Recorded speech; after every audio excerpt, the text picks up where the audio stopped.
This week on tech-byte, we are going to try and settle the age-old debate of will your cell phone replace your high-end DSLR camera? With me today is an expert in his field, Big Herman Prater Jr., an award-winning photographer and videographer to help weigh in. I'm Patrick Moats. Welcome to this week's tech-byte. Tech-byte, sponsored by Epico's Comics, Cards, and Games. So with me in studio today, my man, Herman Prater Jr. So outside of his work behind the camera here with us, he, like me, is a semi-pro photographer. So Herman, give me your perspective. People are saying, hey, cell phones are taking over. We're not going to need these big, bulky cameras like this to do the work that you do. And I've seen your work. It's phenomenal. So you tell me, can you replace everything in your camera bag with that? No, you definitely can't replace a camera with a cell phone. They both serve their purposes. Don't get me wrong. Cell phones are a little bit more convenient if you're trying to do something on the go. But if you're trying to do something professional, you need a camera. Okay, so what is the major advantage you think between a high-end camera like these and a phone?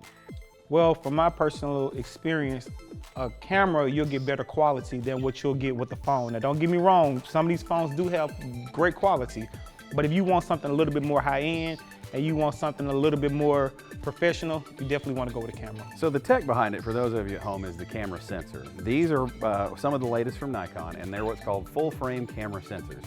Simply put, if you were to look at the camera sensor, it's about the size of a postage stamp. The size of the camera sensor in your cell phone is about the size of the end of your finger.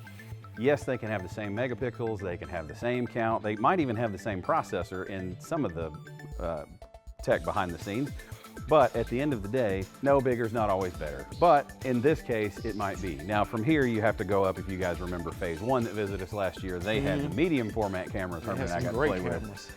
But at the end of the day, your cell phone is always going to be a method of convenience. Sure, it's good if you're walking around vacation, you can just snap a few photos, you don't have to carry this. But if you want your cell phone to replace this, you're gonna have detachable lenses, and then you're gonna have the battery problems that Herman and I struggle with, where you've got a pocket full of batteries walking around on your vacation all day. If you need to know more about my friend Big Herman here, his website also listed on the screen. As I said, award-winning photographer and videographer, and just a great guy. Herman, thank you for joining me. Thank you for having me. And thank you for watching tech-byte. Tech-byte, sponsored by Epico's Comics, Cards, and Games.